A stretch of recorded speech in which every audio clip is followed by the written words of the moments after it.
What's going on, everybody? JP here once again. This is going to be day 26 in my 31 Days of Horror video series. As of right now, I'm only one day behind. Hopefully I could, catch up and be back on track by the end of the month.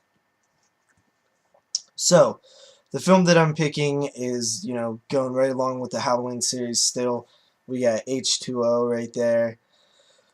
Still have it in this 4-pack here. H20 is a film I remember. I've probably seen it the most times next to Halloween 3, Season of the Witch.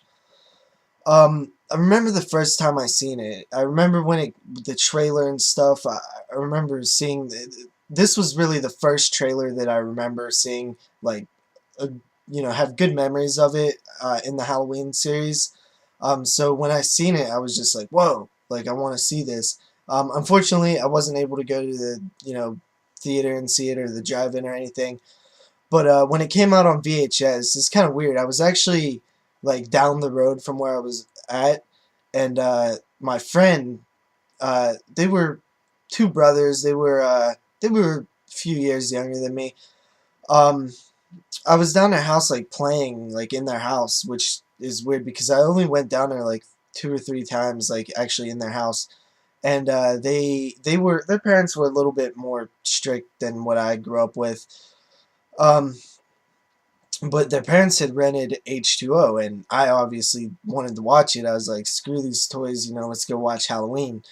And their parents had to call my parents and, get permission to let me watch it and stuff. Of course, my people said whatever. I never, ever really had any restrictions on what I could watch. So I was able to watch it, and uh, I remember I was really into it. I really liked it. I was sitting on the floor watching it. I watched the whole movie, and it was awesome. I had a lot of fun with it, and then I've seen it a couple other times, after that, growing up. And then there was a period where maybe like through like middle school and high school where I didn't see it for like the whole time, um, and then last October I watched all the Halloween films, in a row, like kind of what I'm doing now with the whole Halloween marathon thing, and I watched it for the first time in a long time last year, and I picked up on some things that um, I'll talk about them in the review. But I like H2O. It's solid to me. I'm gonna watch it and I'll let you guys know my all around opinions of it. This is a long intro. Anyway, so yeah, I'm gonna go watch it. Be right back. Okay, guys. So Halloween H2O. It was released in 1998. It pretty much ignores Halloween 4, 5, and 6, the Thorn trilogy. It obviously also ignores Halloween 3, and it's pretty much a sequel to the first two films. It follows Jamie Lee Curtis's character, Laurie Strode.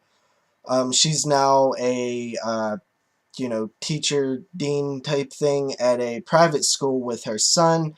Her name is no longer Laurie Strode. I think it's Carrie Tate or something. She pretty much, with the help from Dr. Loomis, changed her name or whatever, faked her death or something, witness protection type stuff. And for the past 20 years, she's been trying to, cope with what happened to her and her family. Michael Myers returns. He finds out where Laurie Strode lives, and finds out that she's no longer Laurie Strode, and travels there to kill her. So that's the basic story, I guess. This film's pretty cool. I always liked H2O.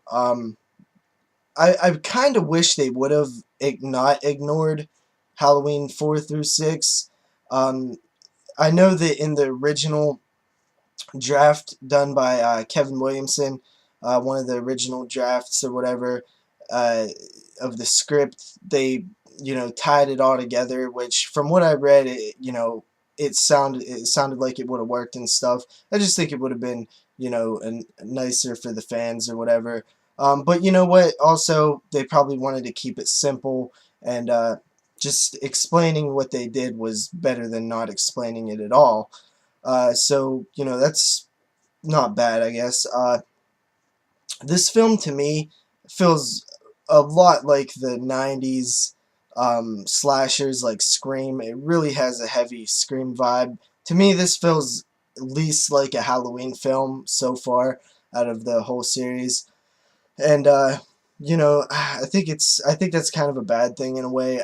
You know, I like the 90s slashers, you know, teen slashers and stuff, but you know, I like the Halloween films too, and I would rather keep that separate. It just has that whole Scream vibe, you know. I've heard other people say that too, so I'm not alone. Uh, I, I like pretty much all the characters. You know, LL Cool J's cool and stuff. He was fine. Um, and what's his name? Josh Hartnett, I think. He was fine as the son. You know, I didn't have a problem with him. I even actually like Jamie Lee's performance more than I normally do. You know, I thought to me, she kind of, I think she fit the character better now than she did back then. I really like that they didn't completely forget about the Dr. Loomis character and at least had him in there and mentioned him in some way. I thought it was really nice and awesome. Uh, he was such a big part of the series. It would have been wrong not to, you know, include him in some way. Also, they had a lot of nods to the original film, the original Halloween, whether it was, you know, similar scenes to the original or similar dialogue in certain scenes, a lot of stuff like that. Some stuff that, you know, horror fans would pick up on, or Halloween fans. I know I like that kind of them kind of things, and uh, I know a lot of other horror fans do too. They also had a nice little tribute to Psycho, which I liked. You know, Psycho is one of my favorite horror films of all time, and you know, that was cool. You know, a scene with Janet Leigh and Jamie Lee, you know, who are mother and daughter in real life and stuff. And you know, that was a neat little scene. Speaking of Laurie Strode's character, Jamie Lee, the battle between her and Michael was really awesome. You know, some intense stuff there. You really felt the history between the two characters, and it shined through really well. A lot of fun there. Great chase scene type things. Um, and that probably leads me to my last point. The ending of the film. It's one of my favorites in the Halloween series. It ended really well, and you can really feel the emotions of the characters and stuff. I just thought it was ended perfect. If it was a great way to close the series, and if they was gonna end the series there. I don't see you getting a better kind of ending than the one they had in this film. And it sucks that Resurrection happened. I wish it just ended there and then the remakes came out, but unfortunately we get Resurrection. There are a few problems with it. I wish it would have felt more like a Halloween film, like I said, maybe a few more kills. The Myers mask wasn't so, that it was something to do with the eyes. I don't know if the eye holes were too big or they showed his eyes too much. I wasn't a, you know, huge fan of that. Then you have that CGI scene and stuff. But you know, it's a pretty solid Halloween film. It's a great ending to the series. It's a great sequel to the original. It's all around, you know, pretty awesome Halloween movie. And I would give it a 4 out of 5. It's, you know, definitely worth checking out if you've never seen it. And yeah, that's my review on H2O, H20, Halloween 20 years later. Peace out, guys. See you guys in Resurrection.